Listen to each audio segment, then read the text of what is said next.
હા દશરથભાઈ લઈ લો. નહીં તો હું લઈ લઉં છું. આજે હું લઈ લઉં. ચિંતા સંતાન હંતારો યત્પાદાંબુજરેણવઃ સ્વયાનાં તાન્નિજાચાર્યાન પ્રણમામિ મુહુર્મુહુઃ યદનુગ્રહતો જંતુઃ સર્વદુઃખાતિગો ભવેत् તમહં સર્વદા વંદે શ્રીમદ્વલ્લભનંદનम् અજ્ઞાનતિમિરાન્ધસ્ય જ્ઞાનાંજનશલાકયા ચક્ષુરુન્મીલિतं येन तस्मै श्रीगुरवे नमः. नमामि हृदये शेषे लीलाक्षिराब्धिशायिनं लक्ष्मीसहस्रलीलाभिः सेव्यमानं कलानिधिं चतुर्भिश्च स्त्रिभिस्तथा षड्भिर्विराजते योऽसौ पंचधा हृदये मम.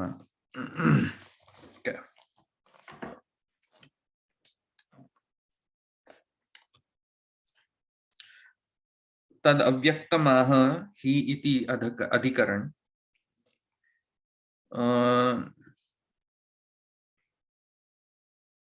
આપણે ગઈ વખતે કેટલું જોયું હતું ભાષ્યનો અનુસાર?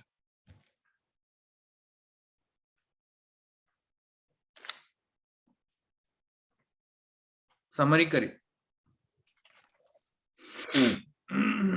ગઈ વખતે આપણે અધિકરણમાં પેલું નિષેધ ને વિધિ ને નિષેધ ને બધું જોયું હતું. તે વખતે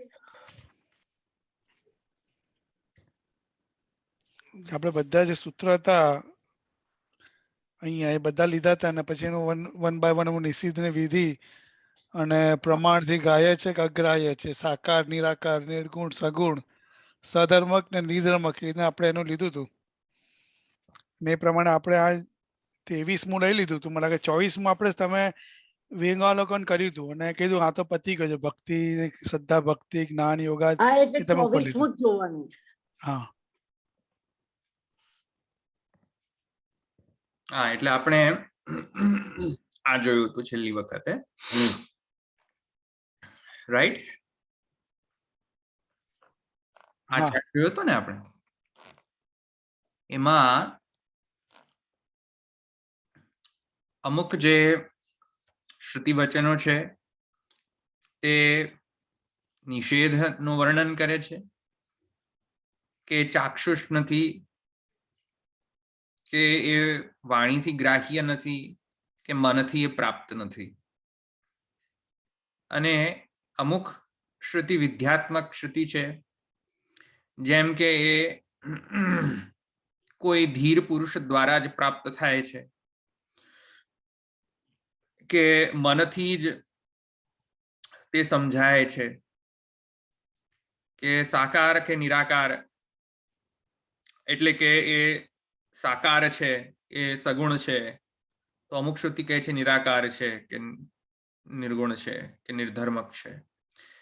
તો એ બધાનો આપણે એક વાક્યતા એ રીતે આપણે સમજી કે આવી શ્રુતિનો ઇન્ટરપ્રિટેશન અથવા તો એક વાક્યતા કઈ રીતે કરવી, તેમાં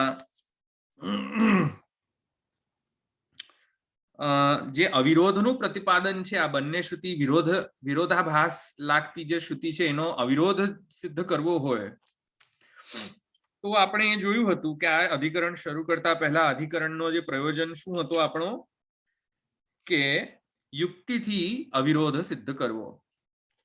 શબ્દથી તો અવિરોધ સિદ્ધ કરી દીધો, હવે યુક્તિથી પણ, એટલે કે અમુક યુક્તિ એવી છે કે જે વિરોધ આપી શકે છે, જે આપણે પહેલા કહી ચૂક્યા સિદ્ધાંત, એને વિરુદ્ધ જઈને પણ અમુક યુક્તિઓ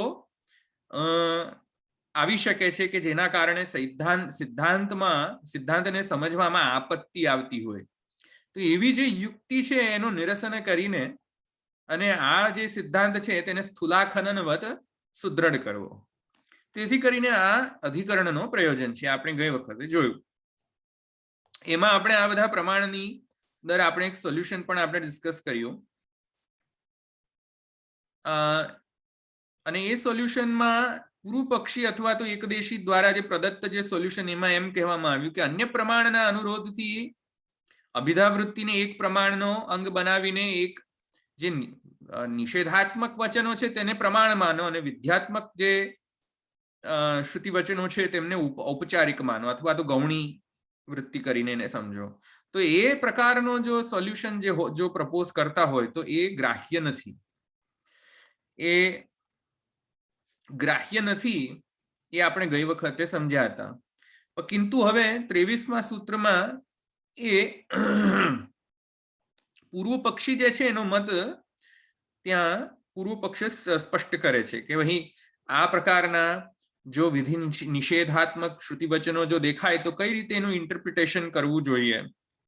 કેમ કે બ્રહ્મ બેઝિકલી તો અગ્રાહ્ય છે, નિરાકાર છે. તો પછી જે કહે છે સાકાર છે અને ગ્રાહ્ય છે એનું ઇન્ટરપ્રિટેશન કઈ રીતે કરવું, ત્યાં પૂર્વ પક્ષે આવીને 23મા સૂત્રમાં જઈને જે છે તદ અવ્યક્તમાહ હિ, આ જે 23મું સૂત્ર છે તેમાં જઈને પૂર્વ પક્ષી કહે છે કે ભાઈ એ તો તદ અવ્યક્તમ, એ અવ્યક્ત જ રહે છે, એ વ્યક્ત નથી થતો, એ અવ્યક્ત જ રહે છે. અને એના જસ્ટિફિકેશનમાં એ કહે છે, હવે જુઓ જસ્ટિફિકેશનમાં શું કહે છે કે એ અવ્યક્ત જ રહે છે. આ પૂર્વ પક્ષી સૂત્ર છે, એકવાર ધ્યાન રાખજો, આ સિદ્ધાંત નથી. તો જસ્ટિફિકેશનમાં જુઓ કહે છે, ક્યાં હતું,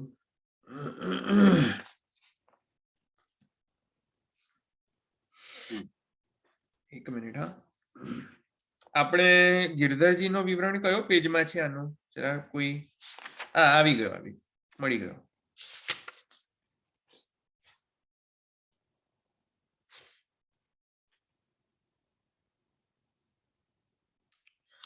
બસો 95-96 ગમજે. હા,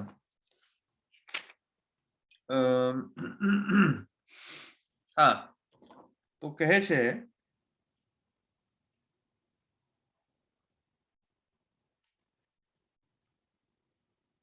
અચ્છા,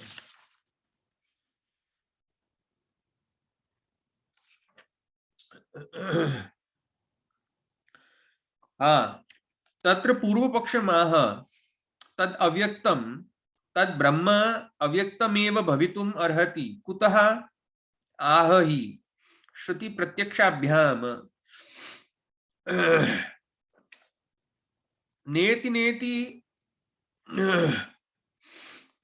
नेति नेति आत्मा अग्राह्यः न हि गृह्यते बृहदारण्यक उपनिषद इति न हि गृह्यते इति अनुभव साक्षिकं प्रमाणं श्रुतिः आह न हि केनचिदपि चक्षुषा मनसा वा ब्रह्म दृष्टम् अस्ति सर्वरूपे तु सर्वैरेव द्रष्टुं शक्येत तस्मात् सर्वधर्मवत्वेन प्रतिपादकानि उपचारितार्थानि एव अनुभव विरोधात् इति एवं प्राप्तम्. બેઝિક આર્ગ્યુમેન્ટ પૂર્વ પક્ષીની આ છે કે ભાઈ ભલે નિષેધ અને વિધિ વાક્યો જે છે બંને વાક્યો મળે છે, એટલે કે વાક્ય એવા પણ મળે છે કે ભાઈ બ્રહ્મ જે છે એ અવ્યક્ત છે, પણ એવા પણ વાક્ય મળે છે કે જ્યાં કહે છે બ્રહ્મ વ્યક્ત છે, એટલે કે ગ્રાહ્ય છે. તો જે ગ્રાહ્ય જે શ્રુતિ કહે છે કે જે શ્રુતિ એમ કહે છે કે નહીં નહીં એ ગ્રાહ્ય પણ છે, એવી શ્રુતિને માટે હવે કઈ રીતે ઇન્ટરપ્રિટેશન કરવું જોઈએ, તો પૂર્વ પક્ષી કહે છે કે શ્રુતિ અને પ્રત્યક્ષ પ્રમાણથી, એટલે હવે હું આને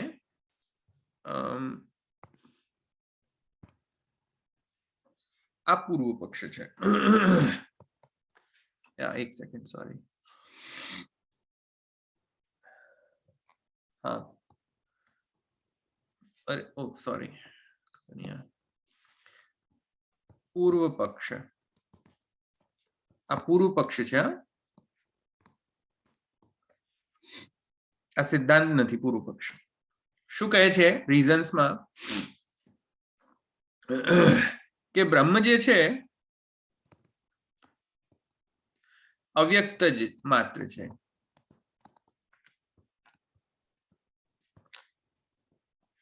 અવ્યક્ત માત્ર છે.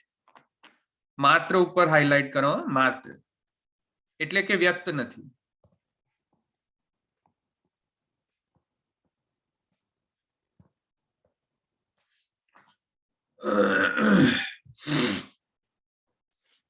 કેમ? તો રીઝનમાં જસ્ટિફિકેશનમાં એ આપે છે, પહેલો રીઝન શું આપે છે જુઓ, કે શ્રુતિથી સિદ્ધ નથી થતું એવું. શ્રુતિ અને પ્રત્યક્ષ.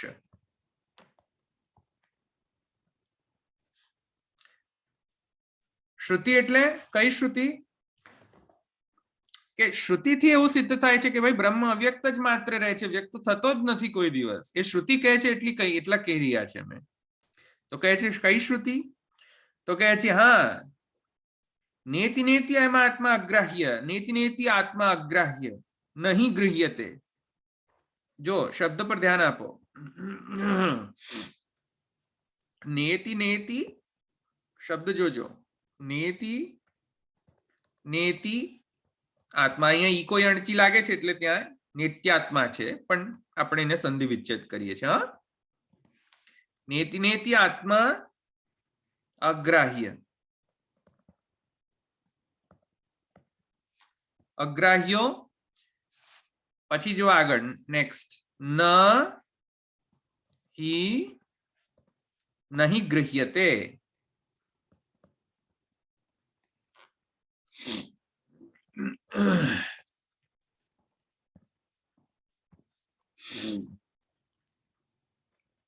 શું કહે છે પૂર્વ પક્ષી? કે જો અહીંયા આ શ્રુતિ વચન છે બૃહદારણ્યક ઉપનિષદની, ત્યાં શું કહે છે કે આ આત્મા અગ્રાહ્ય છે. હા, અગ્રાહ્ય કહીને પુનઃ નહીં ગ્રાહ્યતે નો વ્યાવર્તન કરવાની શી જરૂર? એકવાર અગ્રાહ્ય કહી દીધું તો ફરીથી પુનરાવૃત્તિ કઈ રીતે? જો નેતિ નેતિ આત્મા અગ્રાહ્ય આટલું કહી તો ચાલત શ્રુતિને કે ભાઈ આ આત્મા અગ્રાહ્ય છે, પછી આગળ નહીં ગ્રહ્યતે કહેવાની શી જરૂર? નહીં ગ્રહ્યતે કહ્યું છે એથી કરીને પૂર્વ પક્ષી શું કહે છે કે ત્યાં સ્ટ્રેસ કોને આપવામાં આવે છે? ગ્રહણ થતું નથી ને સ્ટ્રેસ કરવામાં આવેલું છે. અગ્રાહ્ય તો છે કિંતુ ગ્રહણ નથી એને પણ સ્ટ્રેસફુલી કહેવામાં આવ્યું છે આ શ્રુતિની અંદર. કારણ કે કદાચિત જો નહીં ગ્રહ્યતે ન કહ્યું હોય તો વાંચકને એમ લાગે કે ભાઈ હા ઠીક છે અગ્રાહ્ય છે, પણ કદાચિત એ ગ્રાહ્ય પણ કોઈક અન્ય પ્રકારથી ગ્રાહ્ય તો હોવો જ જોઈએ. તો ત્યાં એ વ્યાવર્તનાર્થ કે ભાઈ અન્ય પ્રકારથી પણ એક ગ્રાહ્ય નથી, તેથી અહીંયા નય સમાસેન જે છે અહીંયા એ વ્યાવર્તન કરેલું છે આ ન મૂકીને. સમજમાં આવ્યું? અહીંયા નેગેશન છે કે આનો ગ્રહણ થતો નથી, નહીં ગૃહ્યતે. તો તેથી પૂર્વ પક્ષી કહે છે તેથી કરીને આ આત્મા માત્ર અવ્યક્ત જ રહે છે, વ્યક્ત થતો નથી. એ રીતે સમજમાં આવ્યું આ શ્રુત્યર્થ? આ પૂર્વ પક્ષ છે. હા, એ તમે બે વખત કીધે ખબર ના પડી. અગ્રાહ્ય નહીં ગ્રાહ્ય, ફરીથી એક વખત કોને? એટલે ગ્રહણ નથી એને ફરીથી સ્ટ્રેસ કરવા માટે નહીં ગૃહ્યતે કહેવામાં આવેલું છે. કારણ કે જો કોઈને એમ લાગે કે અગ્રાહ્ય કહી દીધું છે તેથી સર્વનો વ્યાવર્તન થઈ ગયો, સર્વ પ્રકારે ગ્રાહ્ય નથી એનો એ સિદ્ધાંત સિદ્ધ થઈ જાય છે, એવું કદાચિત કોઈને ન લાગે અગ્રાહ્ય કહેવા માત્રથી. કારણ કે અગ્રાહ્ય એટલે પછી પ્રશ્ન થાય કે હા પ્રાકૃતિ અગ્રાહ્ય કે અપ્રાકૃતિ અગ્રાહ્ય? તો એવો કોઈ લેશ માત્ર પણ સંશય ન રહે, તેથી કરીને શ્રુતિની અંદર પુનઃ ગ્રહણ નથી એવું સ્ટ્રેસફુલી અહીંયા કહેવા માટે અહીંયા નહીં ગૃહ્યતે કહેવામાં આવ્યું છે. નહીં તો બે વાર કઈ રીતે કહેવાની કોઈ જરૂર જ નથી. અહીંયા કહી દીધું છે નેતિ નેતિ આત્મા અગ્રાહ્ય, અગ્રાહ્યથી ખબર પડી જાય છે કે ભાઈ ગ્રાહ્ય નથી, તો ફરી પાછી નહીં ગૃહ્યતે કહેવાની શી જરૂર?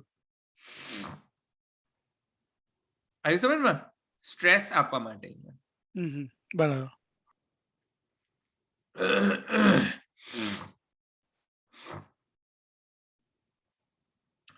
જેમ કે શ્રુતિમાં એમ કહેવામાં આવે છે કે એકમ એવ અદ્વિતીયમ. સમજો, એકમેવા દ્વિતીયમ. એક મિનિટ. એકમેવા દ્વિતીયમ. એકમેવા દ્વિતીયમ. તમારે એકમેવ તો કહી દીધું.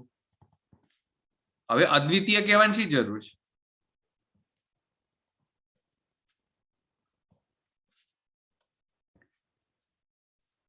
અહીંયા અદ્વિતીય કહેવાની શી જરૂર છે? એકમેવ તો કહી દીધું અહીંયા કે એક જ છે. તો પછી અદ્વિતીય કહેવાની ફરીથી પુનરાવૃત્તિ કરવાની શી જરૂર કે બીજો નથી? એક જ છે એમ કહી દીધું ઓલરેડી કે હા બ્રહ્મ એક જ છે, બે નથી. તો એક જ છે એથી તો બે નથી એનું વ્યાવર્તન થઈ જ જાય છે, બે નથી એમ કહેવાય જ જાય છે. તો ફરીથી સ્ટ્રેસફુલ કરીને ફરી પાછી એકમ એવ પાછું એવકાર લગાડીને ઉપરથી પાછું અદ્વિતીય કહેવાની શી જરૂર? આ સમજમાં આવે છે? હા, એવી રીતે આ સિમિલરલી છે.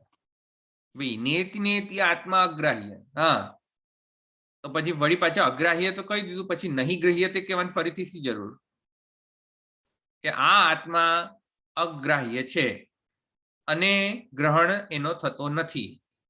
તો પણ હમણાં તો કહી દીધું અગ્રાહ્ય છે, તો પછી ફરી પાછો અને નથી એનું ગ્રહણ થતું એમ કહેવાની શી જરૂર? પુનરાવૃત્તિ કરવાની શી જરૂર? રિપીટિશન કરવાની શી જરૂર? એવી રીતે અહીંયા એકમેવા દ્વિતીયમ, એકમેવ બ્રહ્મ એક જ છે એટલા કહેવા માત્રથી સમજાઈ જાય છે કે બ્રહ્મ એક જ છે, બે બે બ્રહ્મ નથી. તો વળી પાછું અદ્વિતીય કહેવાની શી જરૂર? અદ્વિતીય એટલે બીજો નથી, દ્વિતીય બીજો નથી, એ કહેવાની શી જરૂર? એ આના માટે જરૂર છે. સમજમાં? એટલે પૂર્વ પક્ષી શું કહે છે કે આ અવ્યક્ત માત્ર જ છે, વ્યક્ત નથી. કારણ કે અહીંયા નય સમાસ કરીને અહીંયા એક્સપ્લિસિટલી એને નહીં ગૃહ્યતે કહેવામાં આવ્યું છે. તેથી કરીને ક્લિયર થયું પૂર્વ પક્ષીનો પક્ષ?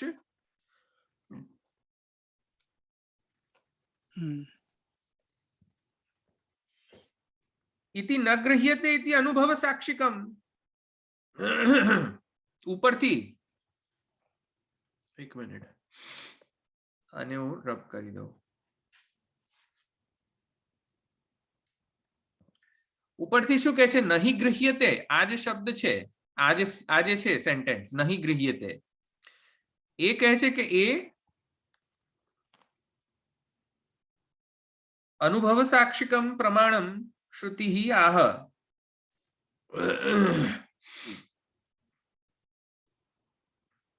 આ અનુભવથી સિદ્ધ છે.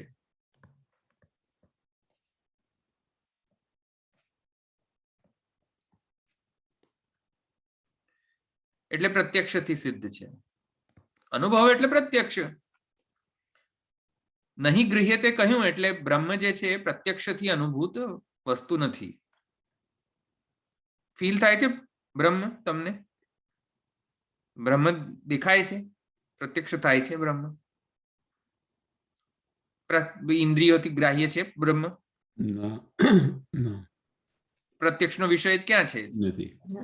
એટલે પ્રત્યક્ષથી તો એવું જ લાગે છે, પ્રત્યક્ષ પ્રમાણથી તો એટલે કે અનુભવથી તો એવું જ સિદ્ધ થાય છે કે ગ્રહણ ગ્રાહ્ય નથી. કારણ કે અનુભવમાં આવતું નથી, તો અનુભવથી તો એમ જ કહીશું ને કે હા નહીં ગ્રહ્યતે. તેથી કરીને એમ કહે છે શ્રુતિ અને પ્રત્યક્ષથી બંનેથી એવું સિદ્ધ થઈ જાય છે કે એ અવ્યક્ત માત્ર જ છે. અવ્યક્ત માત્ર જ છે. સમજમાં આવ્યું? કારણ કે અહીંયા નહીં ગૃહ્યતે પણ છે અને અગ્રાહ્ય પણ છે. તેથી કહે છે નહીં કેનચિત અપી ચક્ષુષા મનસા વા બ્રહ્મ દ્રષ્ટમ અસ્તિ. કોઈએ ચક્ષુથી કે મનથી બ્રહ્મને જોયો છે? નથી જોયો. ચક્ષુથી અથવા મનથી કોઈએ બ્રહ્મના દર્શન કર્યા નથી. તો પ્રત્યક્ષથી પણ સિદ્ધ થઈ જાય છે કે ગ્રાહ્ય નથી.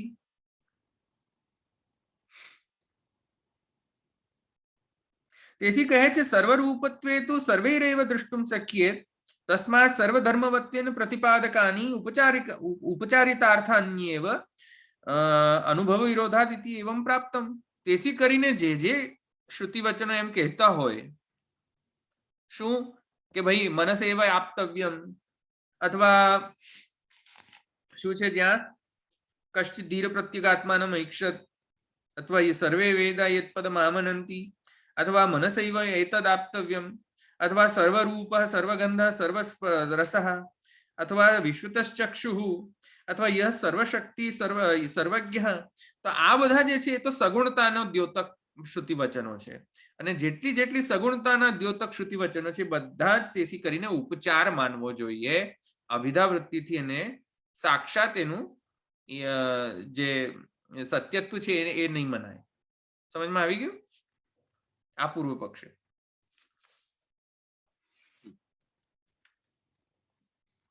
આ આવ્યું ને જે યુક્તિ આવી ને હવે આ યુક્તિનો ખંડનાર્થ આ અધિકરણનો પ્રયોજન છે. આવી યુક્તિઓ પણ જે સિદ્ધાંતને સમજવામાં જો કોઈક વિરોધ ઉત્પન્ન કરે તો એ અવિરોધને સિદ્ધ કરવા માટે આ અધિકરણનો પ્રયોજન છે. ક્લિયર થયું? આ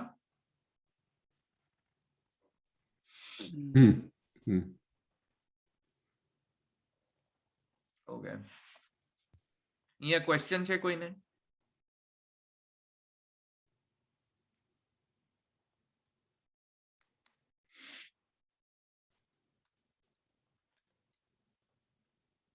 નથી. ઓકે. હવે આપી સંરાધ અને પ્રત્યક્ષ અનુમાન અભ્યામ એ આપણું સૂત્ર લઈને પછી આ અધિકરણ પૂર્ણ થઈ જાય છે. તો હવે આપણે નેક્સ્ટ જે 24મો સૂત્ર છે તે સિદ્ધાંત સૂત્ર છે. તો સિદ્ધાંત સૂત્રમાં શું કહે છે જુઓ.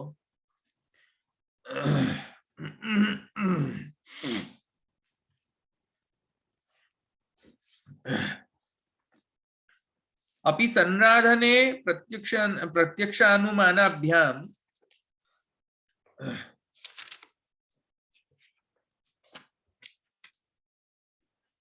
अपि शब्द अपि संराधने प्रत्यक्ष अनुमानाभ्याम એટલે કે अपि એટલે કે પણ સંરાધને સંરાધનમાં પ્રત્યક્ષ અનુમાનાભ્યામ ભગવાનના દર્શન થાય છે એમ પ્રત્યક્ષ અને અનુમાનથી સિદ્ધ થાય છે અથવા તો સમજાય છે. વોટએવર. અભી સંરાધને પ્રત્યક્ષ અનુમાનાભ્યામ આ સિદ્ધાંત સૂત્ર છે. આ પૂર્વ પક્ષ સૂત્ર નથી, આ સિદ્ધાંત છે. એ કહે છે જો અપી ઇતિ પૂર્વ પક્ષ ગર્હાયામ પૂર્વ પક્ષની નિંદાર્થ જે છે અપી શબ્દ મૂકેલો છે અહીંયા, એટલે કે પૂર્વ પક્ષની સાથે અમે સહેમત નથી. સર્વથા મૂર્ખ પૂર્વ પક્ષવાદી. ભાઈ પૂર્વ પક્ષવાદી સર્વથા મૂર્ખ છે. યતઃ સંરાધને સમ્યક સેવાયામ ભગવત તોષે જાતે દૃશ્યતે. અરે ભાઈ સંરાધને સમ્યક સેવાયામ ભગવત તોષે. ભાઈ સંરાધન એટલે કે સમ્યક આરાધન. અહીંયા શબ્દ છે સંરાધન એટલે કે સમ્યક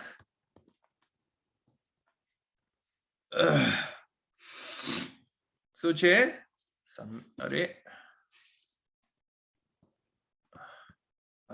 આરાધન અથવા સેવા. સમ્યક આરાધન અથવા તો સેવા. સંરાધનનો મતલબ છે કે સમ્યક સારી રીતે સેવા કરવી, આરાધના કરવી. તો શું કહે છે જુઓ. જે પૂર્વ પક્ષીએ કહ્યું હતું શું કે ભાઈ અનુભવ સાક્ષિકમ પ્રમાણમ શ્રુતિ આહ નહીં કેનચિત અપી ચક્ષુષા મનસા વા બ્રહ્મ દૃષ્ટમ અસ્તિ. પૂર્વ પક્ષીએ પહેલા શું કહી ચુક્યા હતા કે ભાઈ ચક્ષુથી કે મનથી કોઈએ બ્રહ્મના દર્શન કર્યા નથી એવું કહ્યું હતું સ્ટેટમેન્ટમાં. તે સ્ટેટમેન્ટમાં મહાપ્રભુજી કહે છે કે આ તો મૂર્ખ સ્ટેટમેન્ટ છે, મૂર્ખ છે આ તો જે સ્ટેટમેન્ટ આપે છે. એવું કેવી રીતે કહી શકો કે બ્રહ્મના કોઈ દર્શન કર્યા નથી? બ્રહ્મ ચાહે તો દર્શન કરાવી શકે છે. અને બ્રહ્મ ચાહે ક્યારે કે જ્યારે ભગવત તોષ જણાય, સંતોષ થાય ભગવાનને, ત્યારે ભગવાન તુષ્ટ થાય તો ભગવાનના દર્શન થઈ શકે છે. સંરાધનની અંદર કોઈ વ્યક્તિ સમ્યક સેવા કરે, પદ્મનાભ ઇત્યાદિ પ્રવૃત્તિ, એમને જેમ શ્રી મથુરાધીશ ઇત્યાદિ જે ભગવત સ્વરૂપ હોય એમને દર્શન ઇત્યાદિ કર્યા હતા, તો સંરાધનથી તો પ્રસન્ન થયા હતા ને. પ્રસન્ન થયા બાદ જે છે જે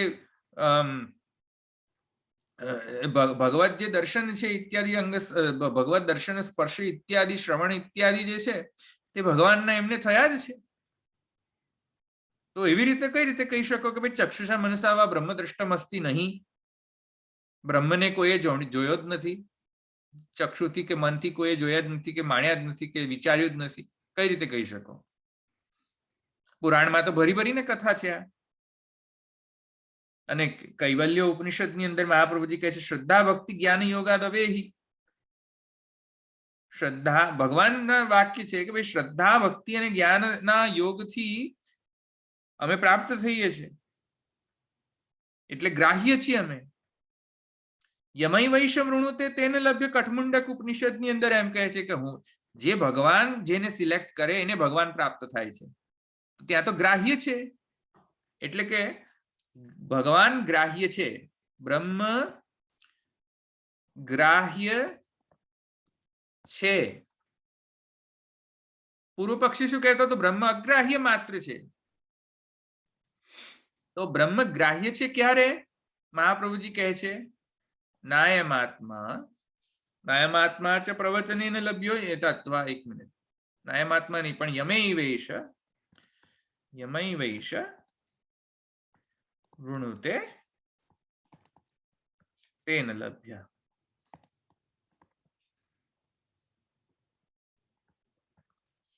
યમૈ વૈશ વૃણુતે તેન લભ્ય. ત્યારે ભગવાનના કૃપા દ્વારા, ભગવત કૃપા દ્વારા. યમૈ વૈશ વૃણુતે તેન લભ્ય. અથવા તો કહે છે ભક્ત્યા તનન્યયા. ભક્ત્યા ત્વનન્યયા.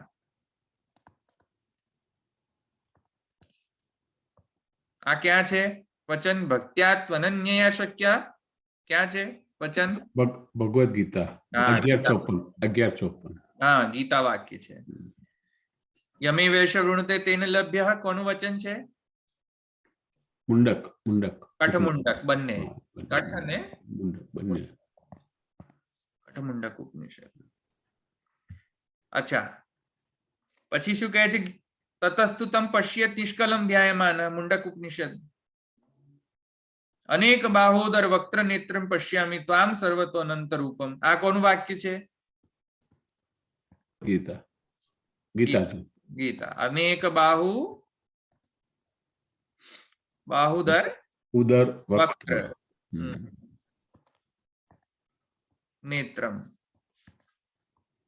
નેત્રનું શું? પશ્યામી, હું જોઉં છું.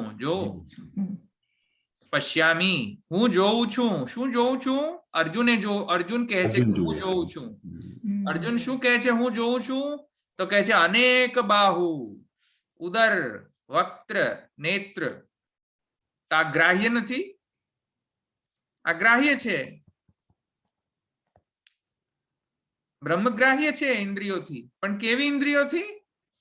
હવે પ્રશ્ન થાય, અપ્રાકૃત ઇન્દ્રિયોથી. અપ્રાકૃત ઇન્દ્રિયોથી. રાઈટ? સમજમાં આવ્યું? હવે આ બધું જયારે અપ્રાકૃત ઇન્દ્રિય હોય તો જ થાય. ભક્ત્યા ત્વનન્યા શક્ય અથવા યમે વૈશ વૃણુતે તેન લભ્ય. અથવા અનેક બાહુદર વક્ત્ર નેત્રમ પશ્યામી, આ બધું તો ક્યારે થાય? જ્યારે અપ્રાકૃત ઇન્દ્રિયો સિદ્ધ થાય. અને અપ્રાકૃત ઇન્દ્રિયો ક્યારે સિદ્ધ થાય? જ્યારે બ્રહ્મ જે છે એ કૃપા કરે તો.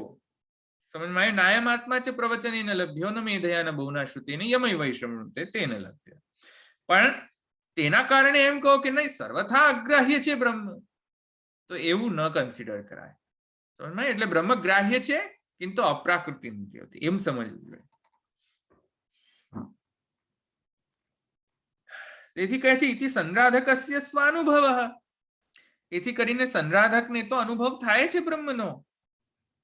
ત્યાં શું અગ્રાહ્ય જ માનવા પૂર્વ પક્ષીની જેમ?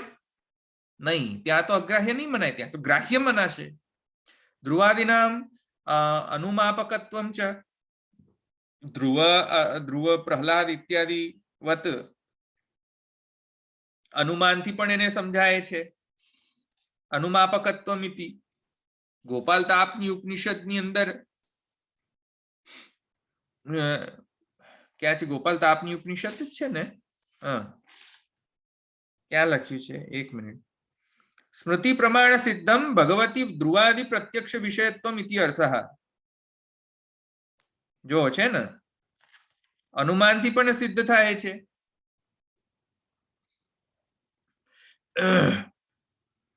કેમ અનુમાન? કઈ રીતે? કેમ કે ગોપાલ તાપની ઉપનિષદની અંદર કહે છે કે સ્વરૂપમ દ્વિવિધમ ચૈવ સગુણમ નિર્ગુણમ તથા. અને ભાગવતની અંદર ધ્રુવ વગેરે ધ્રુવાદિ જે ધ્રુવ વગેરેની જે કથા આવે છે એ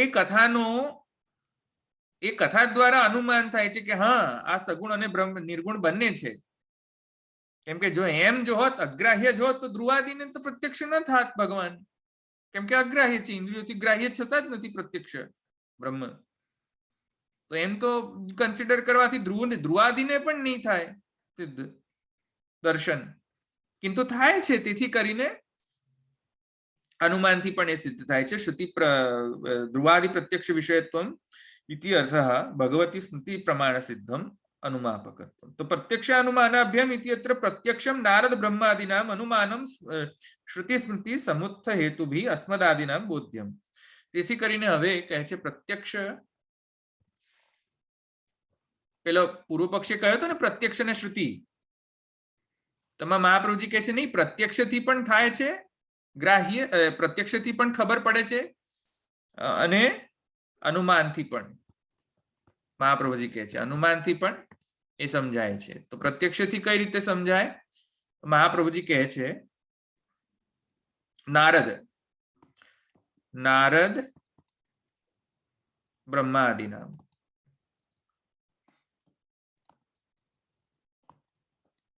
નારદ બ્રહ્માદિનામ, નારદ બ્રહ્માદિઓને તો પ્રત્યક્ષ થાય છે કારણ કે જીવન મુક્ત છે, તો પ્રત્યક્ષ થાય છે ભગવાન. અને અનુમાનથી શું થાય છે? શ્રુતિ સ્મૃતિથી અનુમાનથી આપણને સમજ પડે છે. કેમ કે ધ્રુવાદિને તો એ બધું થયું છે, તો એનો અનુમાન કરી શકીએ ને કે ધ્રુવને જો દર્શન થયા તો અનુમાનથી ખબર પડે છે કે ભગવાન ગ્રાહ્ય છે. તો સ્મૃતિ શ્રુતિ થી અનુમાન પણ કહી શકે છે કે બ્રહ્મ ગ્રાહ્ય છે. તથા ચ દ્વિવિધમપી બ્રહ્મ વસ્તુ સ્વભાવ્યા રૂપાદ અર્થાદેવ પ્રત્યક્ષ વિષયતા શ્રુતિ સિદ્ધમ ઇતિ અર્થોપી વિરોધ પરિહારઃ ફલિતઃ. તે અહીંયા કહે છે અતો અલૌકિક અલૌકિક પ્રત્યક્ષ વિષયત્વ ઉભય વાક્યાર્થમ રૂપમ અપી બ્રહ્મ. તેથી કહે છે કે માત્ર અવ્યક્ત નથી પણ બંને છે. કઈ રીતે? બ્રહ્મ ગ્રાહ્ય છે, પણ કયા દ્વારા ગ્રાહ્ય છે? અપ્રાકૃત દ્વારા, ઇન્દ્રિયો દ્વારા. અને બ્રહ્મ ગ્રાહ્ય નથી એ જ્યારે કહે છે ત્યારે કઈ રીતે સમજવું?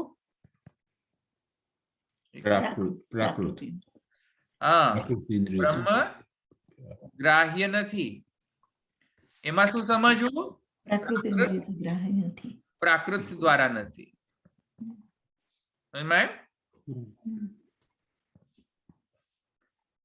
ગ્રાહ્ય છે, ગ્રાહ્ય નથી. આ રીતે અહીંયા જો સમજો તો પ્રત્યક્ષ અને અનુમાનથી પણ સમજાઈ જાય છે. શ્રુતિથી તો સિદ્ધ કરી દીધું ને આપણે. હમ. હવે પ્રત્યક્ષ અનુમાન રહ્યા હતા ને, હમ. તો પ્રત્યક્ષ અનુમાનથી મહાપ્રભુજી કહ્યું પ્રત્યક્ષથી પણ સમજાય છે, અનુમાનથી પણ સમજાય છે.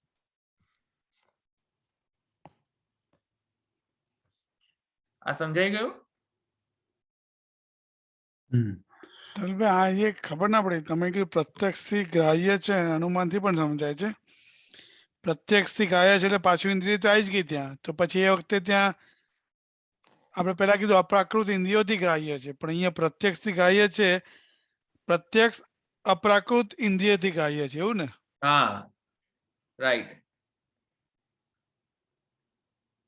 કારણ કે અનેક બાહુધર વક્ત્ર નેત્રમ પશ્યામી, તો એ તો દિવ્યમ દદામી ચક્ષુ જે છે એના કારણે છે, દિવ્ય ચક્ષુતિ દ્વારા થયું. દિવ્ય દ્રષ્ટિથી પ્રાપ્ત. ચાલુ ખાતાના આપણા જેવી ચક્ષુથી તો એ અનેક બાહુધર વક્ત્ર નેત્ર નહીં સમજમાં આવે, નહીં દેખાય, નહીં પ્રત્યક્ષ થાય. પણ જે લોકોને દિવ્ય ચક્ષુ છે, જેમ કે નારદ આદિ, બ્રહ્માદિ, હા, એમને પ્રત્યક્ષ થાય. જેમ કે ત્યાં બ્રહ્માજી શેષશાહી નારાયણ જે છે તેમને વિજ્ઞપ્તિ કરવા ગયા હતા કે આપ પ્રકટ થાઓ, ખબર લો જરા નીચે પૃથ્વીની. ત્યારે ભગવાન પ્રકટ થયા. ત્યાં તો પ્રત્યક્ષ, જો કે નારાયણ જે છે, જો કે પુરુષોત્તમ પ્રકટ નહીં થયા અને નારાયણ ત્યાં હતા નહીં, પણ જો કે પણ છતાંય પણ બ્રહ્માદિ નારદ ઇત્યાદિને તો પ્રત્યક્ષ થયા જ છે બ્રહ્મ. તે રીતે સમજમાં આવ્યું? અનુમાનમાં કે ના લેવાનું? હા, તો જેમ કે ધ્રુવાદિ જે છે, ધ્રુવની કથાની અંદર તો અનુમાન થઈ જતો. કથા જો પૌરાણિક કથા જે છે અથવા સ્મૃતિ શ્રુતિ વચનો, ગોપાલ તાપની ઉપનિષદ ઇત્યાદિની અંદર વર્ણન છે કે એમને દર્શન આપ્યા ધ્રુવને અને પ્રહલાદને. તો તેનાથી અનુમાનથી નહીં સમજાય કે બ્રહ્મ ગ્રાહ્ય છે. આપણે જે અનુમાન અત્યારે લઈએ તે આપણે અનુમાન માં પ્રાકૃત ઇન્દ્રિય જ આવશે ને કે અપ્રાકૃત આવશે? એ નહીં કહેતો હું કહેવા માંગુ છું શું કે બ્રહ્મ ગ્રાહ્ય છે એ જો કે તમને નથી, અત્યારે આપણને પ્રત્યક્ષ નથી થતું એ, કારણ કે we cannot feel it, but can we not infer from the પુરાણ કથા? If Puran Katha is believed to be correct, then we can infer that Brahman is grahya. Isn't it the case? We can infer. બરાબર. આપણે આ કહી છે ને યદ્ય દિયા ઉરુકાય વિભાવ, એ કહી શકીએ ને ભાગવતજીનું? નહીં, આ અનુમાન માટે હું કહી રહ્યો. એટલે અહીંયા પ્રત્યક્ષ કીધું છે. પ્રત્યક્ષ એ નારદ એને અપ્રાકૃત ઇન્દ્રિય છે. જ્યારે અનુમાન છે આપણા સંદર્ભમાં લે છે કે આપણને સ્મૃતિમાં જો એ હોય, તમને સ્મૃતિમાં આપણે માનીએ છીએ તો અનુમાનને આધારે આપણે ઇન્ફર કરી શકીએ છીએ કે ના છે ગ્રાહ્ય. હા, રાઈટ. ઇન્ફરન્સ તો લગાવી શકીએ ને આપણે.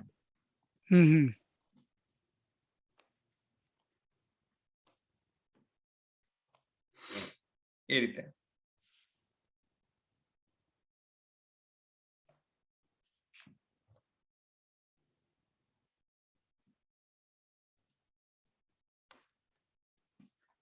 ઓકે, અહીંયા બધાને સમજમાં આવી ગયું?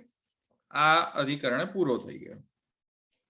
હવે અધિકરણ 8 પ્રકાશાદિવચ્ચેત્ય અધિકરણ, એ આપણે નેક્સ્ટ ટાઈમ થી લઈશું. 9મો અધિકરણ, અને પછી એક અધિકરણ બાકી રહે છે, અને પછી પાદ પૂરો. ના, 2 અધિકરણ બાકી રહે છે, રાઈટ? 11 અધિકરણ છે. હા, 11 અધિકરણ છે. પછી પાદ પૂરો, પછી તૃતીય પાદ શરૂ થશે. તૃતીય અધ્યાય, તૃતીય પાદ. હા, તૃતીય અધ્યાય ઘણો મોટો છે જરા. હા, હજુ તો ઘણા બધા છે. તૃતીય અધ્યાય તો વધારે છે. ચોથો પાદ પણ બહુ મોટો છે. પછી ચોથો અધ્યાય એકદમ નાનો છે. ચોથો અધ્યાય નાનો છે. એમાં એક લિંગ ભૂયાત્સ્વાધિકરણ જે છે ને એ બહુ ઇમ્પોર્ટન્ટ છે.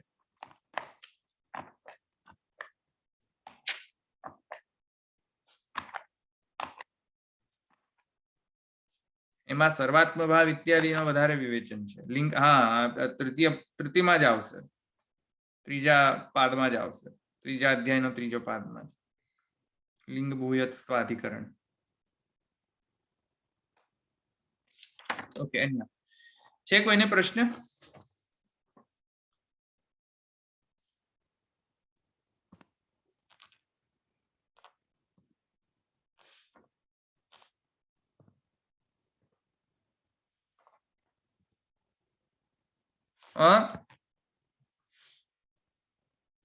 નથી. ઓકે, આદર્શભાઈ લઈ લો તમે આશન ઉપર.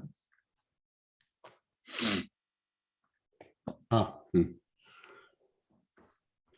શ્રી વલ્લભ પ્રભુ કરુણા સાગર જગત ઉજાગર ગાઈએ.